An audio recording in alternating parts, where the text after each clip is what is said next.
I now call upon Chancellor Rogers to address the Assembly. Thank you. Thank you.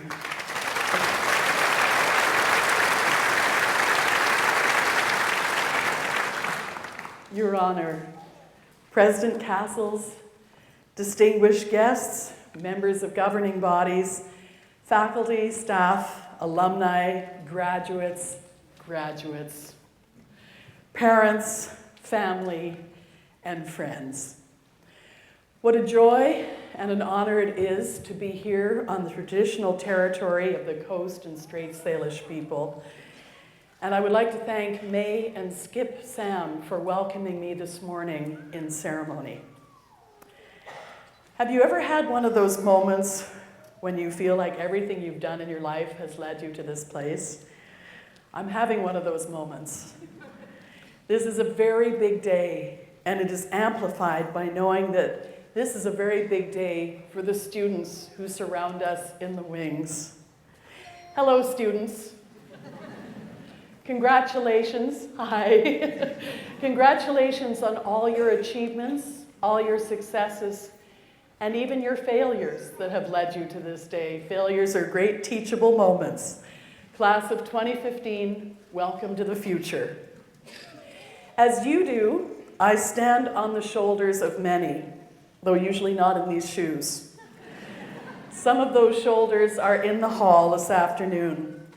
My DNA is here in the form of my joyous sister Margot, relative, though not by blood, Tanya Cheffins, my stellar stepdaughter.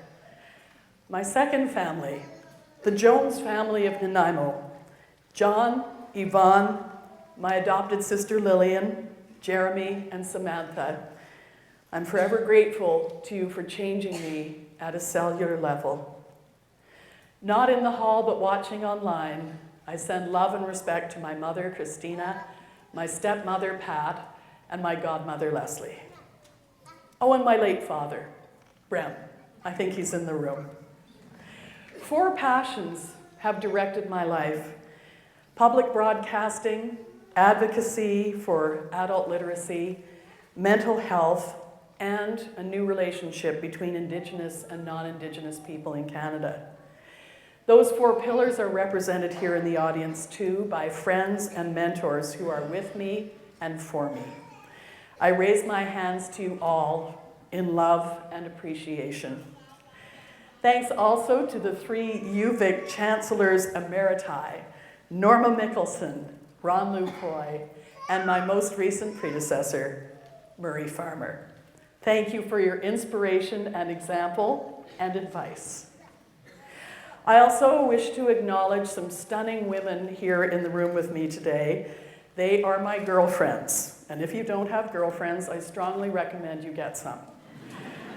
I save the last thanks for my brilliant, brave, and beautiful husband, Charlie. Around UVic, people call him my driver. Well, he drives my life. Thank you, Charlie. If this were the Academy Awards, I know the music would have been cued already. So thank you for your indulgence. The students and I are at a threshold moment. They will cross the stage and become graduates, alumni, and I hope part of the UVic community for the rest of their lives. I have just been installed as Chancellor, and I feel a bit like a human kitchen appliance being installed. And socially, I suppose I've always been a bit of a blender. But I like the idea that I will be plugged in, and what a university to be plugged into. President Castles, Chairman Moore, we kind of dated about a year ago. There was a little courtship period. I checked UVic out online, as you would. We had coffee, did lunch, did some talking. I was invited to attend some magnificent lectures. The ethnobotanist Nancy Turner, Bud Hall talking about global community engagement. I got to see the most advanced and powerful microscope on Earth. It's here at UVic. I got to spend time at First Peoples House speaking with elders. I met Harold Krebs, who is an expert in the late string quartets of Bela Bartok, and I had a conversation about the concussion-depression connection. All of this variety, my brain was dancing. What more could a chancellor candidate want? This variety, this depth of research, this kaleidoscope of learning, the energy of the quest for it, the respect for knowledge traditions of Indigenous people, this university. This was the tip of the iceberg. I was smitten, and I thought, as the great American philosopher Beyonce Knowles said, if you like it, then you should have put a ring on it. Hey, Beyonce, I got a ring road, okay? Trump that one. Plus, we have Vikes. Go Vikes. The meaning of university both surprises me and delights me. I thought it had to do with the universe, you know, the cosmos, the totality of existence, and sure, that applies to UVic. However, the Latin root of university is universitas, and the root of that is universus. Uni and versus literally means all turned into one. In medieval times, universitas referred to a number of persons associated into one body, a society, a company, a guild. In other words, community. We humans are community-seeking missiles. Belonging and being acknowledged for who we are basic human needs. When we decide who does or does not belong, or we do not acknowledge or recognize people for who they are, that is when we fail as a country. As an honorary witness to the work of the Truth and Reconciliation Commission, as her honor is, I've thought a lot about how Canada has failed Indigenous people and the relationship between Indigenous and non-Indigenous people. By banning ceremony, outlawing traditional practices, forbidding the speaking of Indigenous language, which are the center of culture and life. The forcible removal of children from their homes to go to residential school, often hundreds of miles away. The loss of a sense of being from somewhere. We have failed. It will be through education, through our teachers, through the students graduating today and the rest of this week, that the balance will be restored, and it begins with education. At one of the national gatherings of the Truth and Reconciliation Commission, I met a woman named Irene Otter. She talked about how if there were a tsunami or an earthquake, we would not hesitate to help each other. We would not be looking at our differences. We would be trying to save each other. She concluded, it shouldn't take a disaster for us to forge a better relationship. I think we have a lot of catching up to do. But I believe two things. Universities can take a leadership role, and I believe UVic is well on its way. In case the prospect of reconciliation or a new relationship seems like a very daunting prospect, let me bring it down to the best thing we can all do.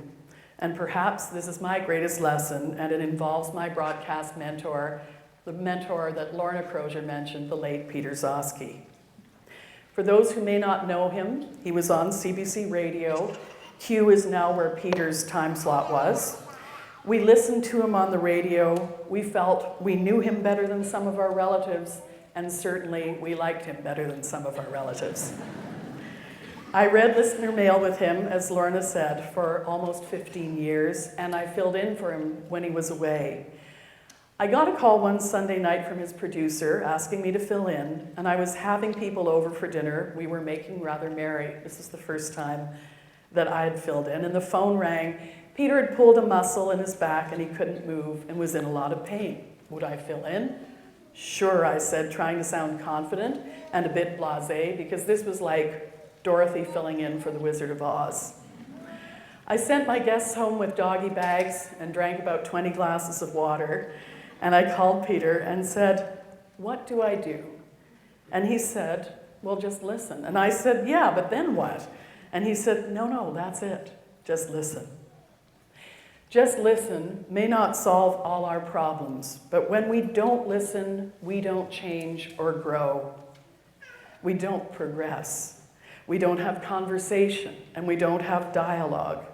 I also think it's no coincidence that the words listen and silent are comprised of the same letters. Sometimes it's harder to be the one who's doing the listening.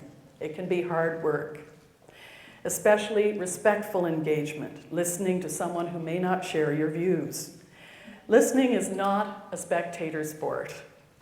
Just listen is a beginning, and today is all about beginnings.